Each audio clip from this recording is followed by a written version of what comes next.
purchase of the person. The woman, and they're a couple. Okay? Oh, my gosh. She hits you $25 a pop. What? I don't know how they do the pricing. They don't seem like most couples. They don't communicate. Right. Because she's like undercutting him all the time. Got you. Understood. But they're both worthless. And they're both extorting money from people because they're extorting hope. And the people that are looking for somebody, they don't have a lot of hope to spare. Man. So, there's all kinds of, that's why I'm not trying to discourage you. I just want to give you a heads up because you're like, I want an elephant. No, man, listen, honestly, I believe that, like I said, I always believe everything happens for a reason. You reached out to me for a reason, and I'm grateful for that. I believe that you could teach me a lot, and I'm humbled more than anything because honestly, I didn't think anybody else cared. To be honest with you, I thought it was just like me, and that's it, And then, I mean, you'll see like. You'll see editorials online and stuff like that, but someone that's really out here, and I commend you more than anything because you're out here actually like, let me put on my gear and try to go help this family find this person, and that's more than what I'm doing. I'm just doing the media portion. I mean, I would love to come out and help and find someone, but you are doing something that's amazing, man, and that can't be overlooked neither. Well, thank you, but it's funny because the people that do it for different reasons on our team, and I always tell people that our team is really a group of loners that get together because they don't like this problem. But as far as being a group of people that are gonna, it's not a job that encourages you to be warm and fuzzy and huggy. Right. And you can't be because it'll eat you up. Right. It'll eat you up. And, and it's a sad cause that has me as a champion. You are a champion, though. But I just don't like, and I've thought about this, I'm going back and forth in my mind why it holds an interest to me, and I don't like injustice. Yeah. And I don't like inequality. I don't like the fact that this situation almost bullies the people. I don't like it. And it's not a quick fix. It's not an easy fix. Yeah. But it starts with doing something. Yeah. And I think that what you're doing with the media will work because I think that the majority of people that are missing in Philadelphia because they had a disagreement, they're hiding, they're angry, or whatever. That out of 80%, I think what you're doing will help them come back faster. Mm-hmm. But that 20% still needs to be addressed and not get blown off and not have no plan to them. But, because we don't even still.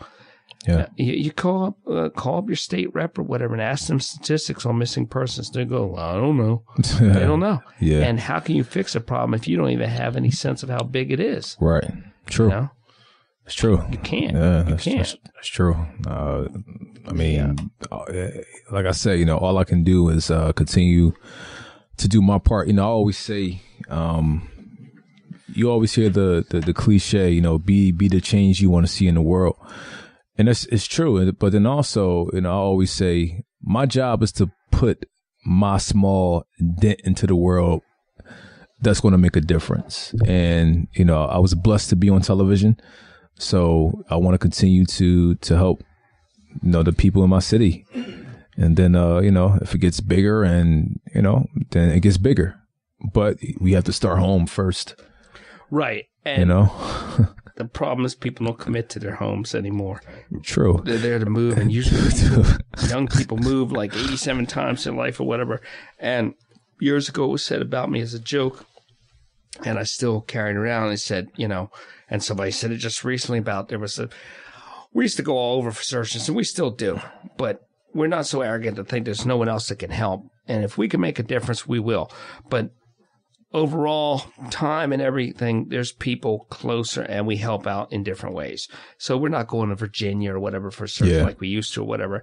And there was something, somebody said, well, is he going to show up for this? And they brought back that old quote from years ago, and they said, no, I said, especially more as he got older, he said, he says, Batman just protects Gotham. Wow. Other people take care of other places. Wow. Take care of Gotham. And if everybody picks their Gotham and they take care of it, then everything will be a little bit better. That's just my feeling. And your Gotham isn't on the internet. It's not a bulletin board. It's a tangible place. It's the place you live. It's the place you live. It's the place you call home. And sometimes where you live and what you call home are different places. And that's a confusion you got to work out. But find something, care about it. Yeah, man. Trust me. I used to live in California. I'm born and raised in Philadelphia. But like I moved to California in 2008. I lived out there, and I'll go back out there multiple times a year, or as much as I could throughout the year. And honestly, I've thought about moving back. My dad lives over there. I got like a brand new sister, newborn like sister. She's 1 now. But especially once I left the show, I'm like, man, everything that I know, I can go out Cali. I can easily get a job out there. Like, I have major connections, but it was something that was keeping me home, and it was this. I'm just like, I can't abandon the mission. I can't. Well, see, and Philly has the hold on you is the same reason I think that you and I should work together. And I'm not saying you don't have this, but it's a different thing. You've got passion for your project. You've got brains. You've got technical skill. Ed, I've got soul. Soul takes time. Yeah, soul. I like that. Soul takes time. Because you have that soul and that grit. When they were interviewing me and doing stuff for these shows, the guy said to me, he said, "Can you do that? Can you do that tired, angry, about to punch you thing, and that grit in your voice where you're just frustrated? Can you do that again?" Ed, that's not a thing. That's how I really feel. I can do that whenever you want to. That's an impression I can do 24/7. But no, I commend you because the one thing that you do have, as much as how old are you? I'm 27. 27, almost an adult. God bless you. God bless you. You'll be able to vote and drive soon. I got hair on my chest now. Yeah, be able to vote and drive soon. Stay out after dark. No, I it's good. It's really encouraging when you see somebody who's younger who takes on what is going to be a thankless soul draining task.